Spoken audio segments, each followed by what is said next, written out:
कटनी जिले में बिस्ता कंपनी को रेत का ठेका मिला है, जिस पर विजय राघवगढ़ की कांग्रेस नेत्री पूर्व अध्यक्ष मंत्री दर्जा पद्मा शुक्ला ने पत्रकारों से चर्चा कर आरोप लगाते हुए कहा कि कटनी जिले में जो रेत का ठेका बिस्ता कंपनी को मिला है वह अवैध रेत उत्खनन पर कर रही है और जो खदानें उन्हें स्वीकृत नहीं हुई है उसमें भी बिस्ता कंपनी द्वारा उन खदानों से भी अवैध उत्खनन किया जा रहा है। साथ ही बिस्ता ने पुलिस प्रशासन व जिला प्रशासन को नोट देकर उनकी आवाज बंद कर दी है और ये सभी विजय राघवगढ़ के विधायक संजय पाठक को भी मालूम है, लेकिन उनके द्वारा भी कोई कदम नहीं उठाया जा रहा। पद्मा शुक्ला ने बिस्ता कंपनी पर यह आरोप भी लगाया है कि कंपनी ने अवैध रेत को शहर तक लाने के लिए नोटों के कूपन तैयार किए हैं, जिस नोट को दिखा अवैध रेत उत्खनन पर कर शहर में परिवहन किया जा रहा है। वहीं पद्मा शुक्ला ने यह भी कहा भी अन्य जिले से अधिक कीमत पर शहर के लोगों रेत बेची जा रही है। वहीं पड़ोसी जिले उमरिया की रेत कंपनी की रेत भी कटनी जिले में नहीं लाने दिया जा रहा, क्योंकि उमरिया जिले की रेत सस्ती है। वहीं कुछ समय पहले भी इस मामले को लेकर मारपीट तक हुई है।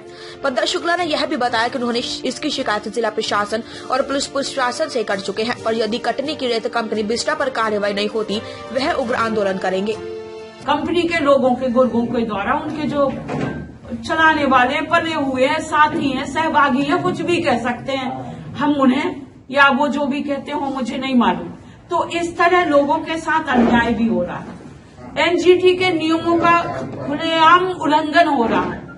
जैसे नदियों को खोदा जा रहा है, पर्यावरण की कोई सीमा नहीं। हमारे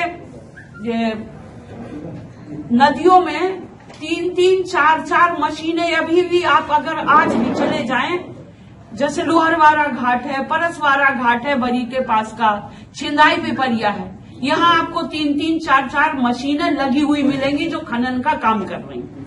और इसके क्या हानि हो रही, तुरंत में तो जो प्रत्यक्ष हानि है कि वो जो गड्ढे बन जाते हैं उनमें, छिंदाई पिपरिया में भी वो महिला डूब के मरी थी एक केवट की, इधर आपके कुम्हरवाड़ा घाट में भी महिला डूबी थी, 2 बच्चे डूबे थे वहां पर छिंदाई में।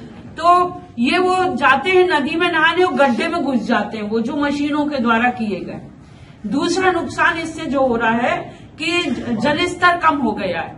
हमारे परसवाड़ा और उसके आसपास और लोहरवाड़ा के और छिंदाई के यहाँ पानी का लेवल नीचे चला जा रहा है। तो लोगों को पानी यहाँ खनन काम कराते हैं या हैंडपंप लगाते हैं, उससे बहुत दिक्कत हो रही है, पानी नहीं आ रहा। अब कई फुट पर वो नीचे हो गया।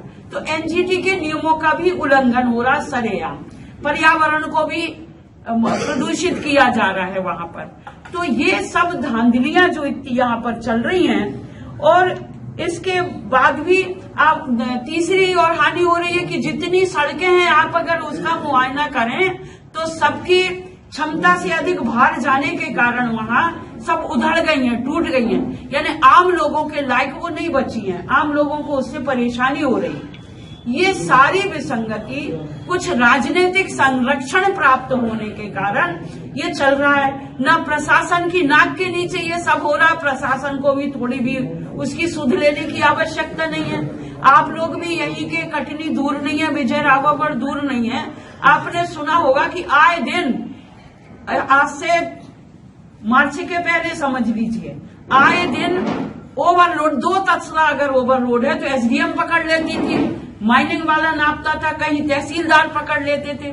और 100 नंबर की गाड़ियां तो अपराधों को के अलावा उसको तो ध्यान ही नहीं देते। सारा काम रेता को, मतलब कि रेत के ट्रक पकड़ना है, रेत के ट्रैक्टर पकड़ना है, उनसे पैसा वसूलना है। और 5,000, 2,000, 1,500 से लेकर 15-15 हजार तक ये लोगों से, 20-20 हजार ये लोग ट्रक वालों से ले लेते हैं। अब शायद वो सेटिंग हो गई है, तो ये तो नहीं चल रहा प्रतिदिन का पकड़ना, क्योंकि मैंने बताया नोट लहराने से वो उनका मतलब समस्या का निराकरण हो गया है। लेकिन उनके शायद मंथली कुछ जो भी हो गया हो या सेटिंग हो गई हो, किस तरह से हो गई है ये आप सब जानना। अब एसडीएम पकड़ता, ना आप तहसीलदार पकड़ता, ना आप 100 नंबर पकड़ती, ना कोई थाना पकड़ता। सबसे ज्यादा बिजरावगढ़ और बरी थाने में 10-10 लाख के थे ये थाने, लोग अपना पोस्टिंग वहां कराने के लिए परेशान रहते थे। उमरिया जिले से रेत यहाँ नहीं आने दी जाती, उसका कारण यही है, उसको पकड़वाते हैं, यहाँ प्रशासन पकड़ता है, सब लोग पकड़ते हैं, इसलिए रेत कटनी जिलों को जिसमें सस्ते में न दे पाए। कटनी में महंगी बिके, क्योंकि जो हम 12,000 में लेते उमरिया जिले से 6,000 में आ जाती है वो रेट। तो कटनी जिले का व्यक्ति उमरिया जिले से रेट ना ले सके, इस कारण से उनकी गाड़ियों को पकड़ा जाता है। इस ढंग से प्रशासन की नाक के नीचे ये जो धांधली चल रही है, इस तरह के जो उसके रेत के बारे में पक्षपात चल रहा है, उससे हमारे कटनी जिले का व्यक्ति, विजय राघवगढ़ का व्यक्ति खून के आंसू रो रहा है। क्योंकि रेत की आजकल निर्माण बहुत होते हैं, महंगाई ज्यादा है, तो आदमी मान लो खपरेल तो अब घर बनाता नहीं है, सीमेंटेड ही घर बनाएगा। पक्के की एक बार पैसा घर में लगाना भाई, बार बार तो लगाएगा नहीं, तो उसको इतनी दुगने रेट पे, और अगर वो चाहे कि हम कोई धंधा तो कर नहीं रहे, उमरिया से ले आए, तो उनको उमरिया से लाने नहीं दिया जाएगा, वहां पर उनकी गाड़ियां पकड़ी जाएगी।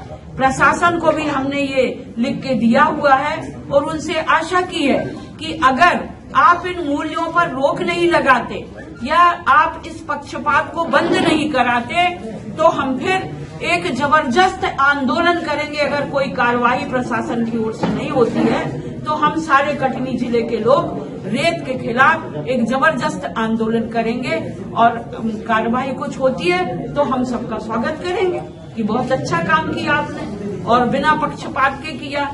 हम सब आम लोगों को इससे राहत दिलवाई, और मैं आप सबसे भी यही आग्रह करना चाहती हूँ कि आप सब, चूंकि आप एक बहुत महत्वपूर्ण हस्ती हैं, मैं नहीं समझती कि कोई राजनीतिक दल।